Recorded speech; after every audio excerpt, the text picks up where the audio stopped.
Hello friends, daily exam bytes ఛానల్‌కి స్వాగతం. ఈ వీడియోలో మనం Feb first and second current affairs చూసుకుందాం. SSC, RRB, banking exams point of వ్యూలో ఈ క్వెషన్స్‌ని చూసుకుందాం. First question. ఫైనల్‌లో నోవాక్ జోకోవిచ్‌ను ఓడించి ఆస్ట్రేలియన్ ఓపెన్ 2026 పురుషుల సింగిల్స్ టైటిల్‌ను ఎవరు గెలుచుకున్నారు? కరెక్ట్ ఆన్సర్ చూసుకుంటే ఆప్షన్ సి కార్లస్ ఆల్క్రాజ్ అండి. ఓకే.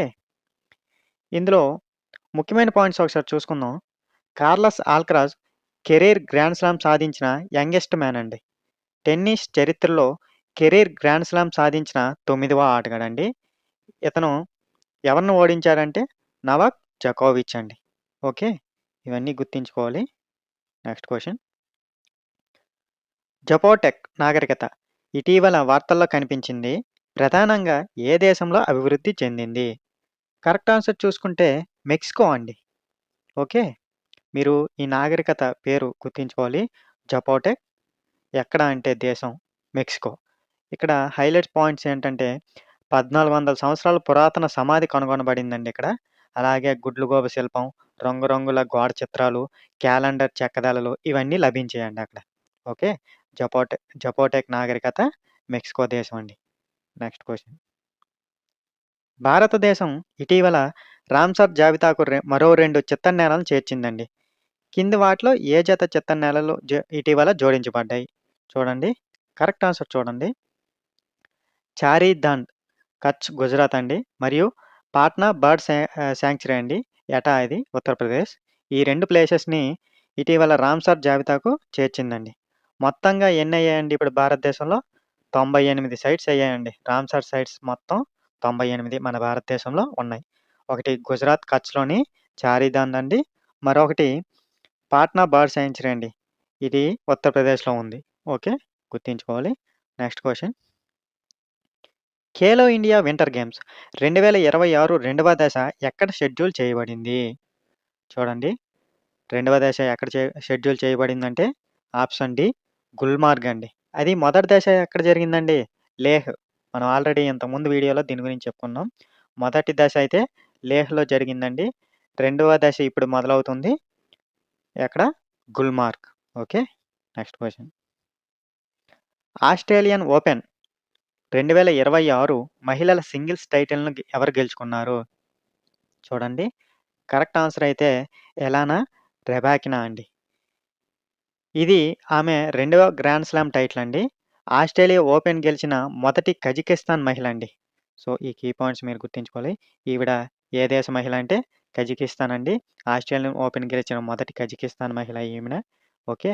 గుర్తుంచుకోవాలండి. చూడండి 2 గుర్తుంచుకోవాలి. ఆస్ట్రేలియా ఓపెన్ మహిళలైతే ఎలానా రెబెక్నా అండి. అదే పురుషులైతే మనం ఫస్ట్ క్వెషన్ చూసుకున్నాం కదా! కార్లస్ ఆల్క్రాజ్. ఓకే. వీళ్ళిద్దరిని గుర్తుంచుకోవాలి. Next question. 6వ జాతీయ పంట పోషకాహార సదస్సు 2026 ఎక్కడ నిర్వహించబడుతుంది? చూడండి. ఏ నగరం అని. ఓకే. కరెక్ట్ ఆన్సర్ చూసుకుంటే ఆప్షన్ సి ముంబై అండి. ఓకే. ఎప్పుడు జరుగుతున్నాయి? ఈ ఫెబ్ 5-6 అండి జరుగుతున్నాయి. వేదిక ఎక్కడంటే national stock exchange Bandra Kurla complex అండి మహారాష్ట్ర. ఓకే. దీని థీమ్ ఏంటంటే కన్వెర్జ్, కొలాబరేట్ అండ్ కో-క్రియేట్. ఓకే. చూసుకోండి మొత్తం కీ పాయింట్స్. ఇది 6థ్ ఎడిషన్ అండి. ఎక్కడ జరుగుతుందంటే ముంబైలో. అలాగే దీని థీమ్ ఏంటంటే converge, collaborate, co-create. Okay. Next question. WPL అంటే తెలుసు కదండీ! మహిళల ప్రీమియర్ లీగ్‌లో సెంచరీ చేసిన మొదటి ఆటగాడు ఎవరు? కరెక్ట్ ఆన్సర్ చూసుకుంటే నాట్ సీవియర్ బ్రంట్ అండి. ఈవిడ యాక్చువల్‌గా అయితే ఇంగ్లాండ్ దేశం అండి. కానీ ఇప్పుడు ప్రెజెంట్ ముంబై ఇండియన్స్ తరపున ఆడుతుంది. వర్సెస్ ఆర్‌సీబీ పైన ఈమె 57 బంతుల్లో 100 పరుగులు చేసిందండి. ఓకే. ఇక్కడ ముఖ్యమైన పాయింట్ ఏంటంటే ఈ సెంచరీ చేసిన మొదటి ఆటగాడండి ఈ ప్రీమియర్ లీగ్‌కి. ఓకే. అందుకు గుర్తుంచుకోవాలి మనం. Next question. చూడండి మన లోకల్ స్టేట్‌కొచ్చాం. ఈ క్వెషన్ చాలా ఇంపార్టెంట్. శ్రీకాకుళం జిల్లా హిరమండలం గొట్టా బ్యారేజ్ పునరుద్ధరణకు ఎంత మొత్తం మంజూరైంది? కరెక్ట్ ఆన్సర్ చూసుకుంటే 16.49 కోట్లండి మొత్తం.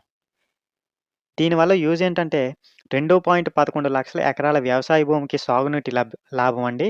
అలాగే 560కి పైగా గ్రామాలకు ఉపయోగం అండి ఈ ప్రాజెక్ట్ వల్ల. సో, మనం గుర్తుంచుకోవాలి. గొట్టా బ్యారేజ్ ఎక్కడుందంటే శ్రీకాకుళం జిల్లా హిరమండలంలో ఉందండి. దీనికి మొత్తం ఇప్పుడు ఎంత ఖర్చు అంటే 16.49 కోట్లండి. దీనివల్ల యూజెస్ ఏంటంటే 2.11 లక్షల ఎకరాల వ్యవసాయ భూమికి సాగునీటి లాభం, 560కి పైగా గ్రామాలకు ఉపయోగం అండి. ఓకే. Next question. ఇటీవల రైల్వే ప్రకటనలో ప్రకారం భారతదేశంలో ఎన్ని హై స్పీడ్ రైలు కారిడార్‌లను ఏర్పాటు చేయాలని ప్రతిపాదించారు? కరెక్ట్ ఆన్సర్ చూసుకుంటే ఆప్షన్ సి 7 అండి. చూడండి కింద మేము నోట్ పాయింట్స్ కూడా ఇచ్చాం. అంటే ఆ లైన్స్ ముంబై పూణే, పూణే హైదరాబాద్, హైదరాబాద్ బెంగుళూరు, హైదరాబాద్ చెన్నై, చెన్నై బెంగుళూరు, ఢిల్లీ వారణాసి, ఢిల్లీ సిలిగురి.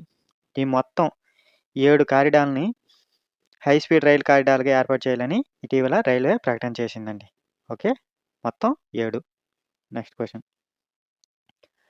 మీరు చూసే ఉంటారు న్యూసుల్లో మన బడ్జెట్ పెట్టారు. దాని ఓవర్‌వ్యూ మొత్తం ఒకసారి నేను చెప్తాను. మీరు చూడండి. ప్రైవేటు పెట్టుబడులను పెంచేందుకు ఇన్‌ఫ్రాస్ట్రక్చర్ రిస్క్ గ్యారంటీ ఫండ్ ఏర్పాటు చేయనున్నారండి. వేగవంతమైన లాజిస్టిక్స్ కోసం కొత్త డెడికేటెడ్ ఫ్రైట్ కారిడార్‌లను అభివృద్ధి చేయబడతాయి. 5 కీలక రంగాల్లో కార్బన్ క్యాప్చర్ టెక్నాలజీ కోసం 2,000 కోట్ల వ్యయం ఆమోదించబడింది. అంతర్గత రవాణాను మెరుగుపరచడానికి 20 కొత్త జాతీయ జలమార్గాలు అమల్లోకి వస్తాయి. ఇందులో మీరు చూసుకోవాల్సింది నంబర్స్ చాలా ఇంపార్టెంట్ అండి. దాని మీద మీరు ఎక్కువ ఫోకస్ చేయాలి. చూడండి ఇక్కడ 5 కీలక రంగాల్లో కార్బన్ క్యాప్చర్ టెక్నాలజీ కోసం ఎంతండి 2,000 కోట్ల వ్యయం ఆమోదించబడిందండి.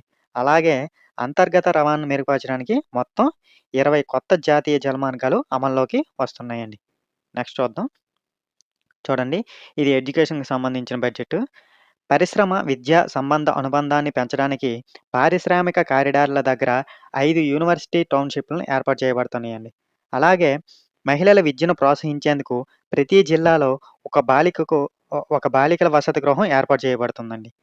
అలాగే ఖగోళ శాస్త్రం మరియు ఖగోళ భౌతిక పరిశోధనలు మెరుగుపరచడానికి 4 ప్రధాన టెలిస్కోప్ సౌకర్యాలు అప్‌గ్రేడ్ చేయబడతాయి. చూడండి ఇక్కడ నంబర్సు. పరిశ్రమ, విద్యా సంబంధ అనుబంధాన్ని పెంచడానికి మొత్తం ఏంటండి 5 యూనివర్సిటీ టౌన్‌షిప్‌లను ఏర్పాటు చేయబడుతున్నాయి. అలాగే మహిళల విద్యను ప్రోత్సహించేందుకు ప్రతి జిల్లాకు ఒక బాలికల వసతి గృహం అనేది ఏర్పాటు చేయబడుతుంది. ఖగోళ శాస్త్రం మరియు ఖగోళ భౌతిక పరిశోధనలు మెరుగుపరచడానికి 4 ప్రధాన టెలిస్కోప్‌లు అప్‌గ్రేడ్ చేయబడుతున్నాయి. గుర్తుంచుకోవాలి ఈ నంబర్స్. చూడండి ట్యాక్స్‌కి సంబంధించింది. కొత్త ఆదాయపు పన్ను చట్టం ఏప్రిల్ 1, 2026 నుండి అమల్లోకి వస్తుందండి. సరళీకృత పన్ను నియమాలు, ఫారంలు త్వరలో తేలిచేయబడతాయి దానికి. విదేశీ టూర్ ప్యాకేజీలపై అయితే టీసీఎస్ 2%కి తగ్గించారండి. అలాగే విద్య, వైద్యం కోసం ఎల్ఆర్ఎస్ కింద టీసీఎస్ 5% నుండి 2%కి కుదించారండి. అలాగే మానవ శక్తి సరఫరాపై టీడీఎస్ 1% ఆర్ 2% వద్ద వర్తిస్తుందండి. ఐటీఆర్ 1, ఐటీఆర్ 2 గడువు తేదీ అయితే జూలై 31 అండి. నాన్ ఆడిట్ వ్యాపారం, ట్రస్ట్ రిటర్న్ గడువు తేదీ అయితే ఆగస్టు 31 అండి. చూడండి ఈ డేట్స్ ఇవన్నీ ఈ పర్సెంటేజ్‌లు ఈ నంబర్స్ మొత్తం మనం గుర్తుంచుకోవాలి. ఓకే. నెక్స్ట్. ఇది హెల్త్‌కి సంబంధించిన బడ్జెట్‌కండి. బయోఫార్మా శక్తి నెట్వర్క్ కోసం 10,000 కోట్ల వ్యయం ప్రకటించారండి. 1,00,000 మంది అలైడ్ హెల్త్ కేర్ ప్రొఫెషనల్స్‌కి శిక్షణ ఇవ్వాలి. 1.5 లక్షల మంది బహుళ నైపుణ్యం కలిగిన సంరక్షకులు శిక్షణ పొందనున్నారండి. మెడికల్ టూరిజంను ప్రోత్సహించేందుకు ప్రాంతీయ వైద్య కేంద్రాలను అభివృద్ధి చేయాలి. 3 కొత్త all India institute of Ayurveda స్థాపన అండి. చూడండి నంబర్స్ గుర్తుంచుకోవాలి. బయోఫార్మా శక్తి నెట్వర్క్ కోసం ఎంతండి? 10,000 కోట్ల వ్యయం అండి. అలాగే 1,00,000 మంది అలైడ్ హెల్త్ కేర్ ప్రొఫెషనల్స్‌కి శిక్షణ ఇవ్వాలి. 1.5 లక్షల మంది బహుళ నైపుణ్యం కలిగిన సంరక్షణకు శిక్షణ పొందనున్నారండి. మెడికల్ టూరిజంను ప్రోత్సహించేందుకు వైద్య కేంద్రాలను అభివృద్ధి చేయాలి. అలాగే 3 కొత్త ఆల్ ఇండియా ఇన్‌స్టిట్యూట్ ఆఫ్ ఆయుర్వేదం స్థాపన అండి. ఓకే. నెక్స్ట్. టూరిజం బడ్జెట్‌కి సంబంధించిందండి. పర్యాటక నైపుణ్యాభివృద్ధిని బలోపేతం చేసేందుకు నేషనల్ ఇన్‌స్టిట్యూట్ ఆఫ్ హాస్పిటాలిటీ ఏర్పాటు చేస్తారండి. 20 ప్రసిద్ధ పర్యాటక ప్రదేశాల్లో 10,000 మంది టూరిస్ట్ గైడ్‌లకు నైపుణ్యం ఉంటుంది. నేషనల్ డెస్టినేషన్ నాలెడ్జ్ గ్రిడ్ అన్ని పర్యాటక ప్రాంతాల్లో డిజిటల్ డాక్యుమెంటేషన్ చేస్తుంది. తీర ప్రాంతాల్లో పక్షులు, తాబేలు వీక్షించే మార్గాలను అభివృద్ధి చేస్తారండి.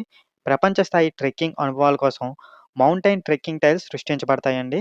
భారతదేశంలోని 15 పురావస్తు ప్రదేశాలు గణనీయంగా అప్‌గ్రేడ్ చేయబడతాయి. ఓకే. చూడండి ఇక్కడ నంబర్స్. నేషనల్ ఇన్‌స్టిట్యూట్ ఆఫ్ హాస్పిటల్‌ని ఏర్పాటు చేస్తారండి. పర్యాటక నైపుణ్యాభివృద్ధి కోసం. అలాగే 20 ప్రసిద్ధ పర్యాటక ప్రదేశాల్లో 10,000 మంది టూరిస్ట్ గైడ్‌లకు నైపుణ్యం ఉంటుందండి. ఓకే. అలాగే తీర ప్రాంతాల్లో పక్షులు, తాబేలు వీక్షించే మార్గాలను కూడా అభివృద్ధి చేస్తారు. అలాగే ప్రపంచ స్థాయి ట్రెక్కింగ్ అనుభవాల కోసం మౌంటైన్ ట్రెక్కింగ్ ట్రైల్స్‌ని కూడా సృష్టించబడతాయి. భారతదేశంలో 15 పురావస్తు ప్రదేశాలు గణనీయంగా అప్‌గ్రేడ్ చేయబడతాయండి. చూడండి. ఈ ఫండ్స్ ఏ డిపార్ట్‌మెంట్‌కి ఎంత అలొకేట్ చేశారనేది మనం కొంచెం ఒక పెద్ద ఇమేజ్‌లో మనం సింపుల్‌గా ఇచ్చాం. ఒకసారి మీరు చూసుకోండి. చూడండి. Ministry of road transport and రైల్వేస్‌కైతే 5.98 లక్షల కోట్లండి. మినిస్ట్రీ ఆఫ్ డిఫెన్స్‌కైతే 5.94 లక్షల కోట్లండి. అలాగే మినిస్ట్రీ ఆఫ్ రూరల్ డెవలప్‌మెంట్‌కైతే 2.73 లక్షల కోట్లండి. మినిస్ట్రీ ఆఫ్ హోమ్ అఫైర్స్‌కైతే 2.55 లక్షల కోట్లండి. Ministry of agriculture and farmer వెల్ఫేర్‌కైతే 1.62 లక్షల కోట్లండి. మినిస్ట్రీ ఆఫ్ ఎడ్యుకేషన్‌కైతే 1.39 లక్షల కోట్లండి. మినిస్ట్రీ ఆఫ్ పవర్ అండ్ ఎనర్జీకైతే 1.09 లక్షల కోట్లండి. 1.04 లక్షల కోట్లనేది ministry of health care and family వెల్ఫేర్‌కి కేటాయించారండి. ఇలా చూడండి. ఒక్కొక్క డిపార్ట్‌మెంట్‌కి ఎంతేసి కేటాయించారనేది ఒక చిన్న ఓవర్‌వ్యూ ఇది. గుర్తుంచుకోవాలి మీరు ఇవన్నీ. Okay. Quiz of the day అండి. మనం ఆల్రెడీ ఈ క్వెషన్ గురించి డిస్కస్ చేశాం. మీకు ఆన్సర్ తెలిస్తే కింద కామెంట్‌లో చెప్పండి. 6వ జాతీయ పంట పోషకాహార సదస్సు 2026 ఏ నగరంలో జరిగింది? న్యూఢిల్లీ, హైదరాబాద్, ముంబై, బెంగుళూరు. సరైన సమాధానం కామెంట్స్‌లో చెప్పండి. ఈ వీడియో మీకు ఉపయోగపడితే లైక్ చేయండి. SSC, RRB, banking, daily current affairs కోసం డైలీ ఎగ్జామ్ బైట్స్ ఛానల్‌ని సబ్స్క్రైబ్ చేయండి. Thank you for watching.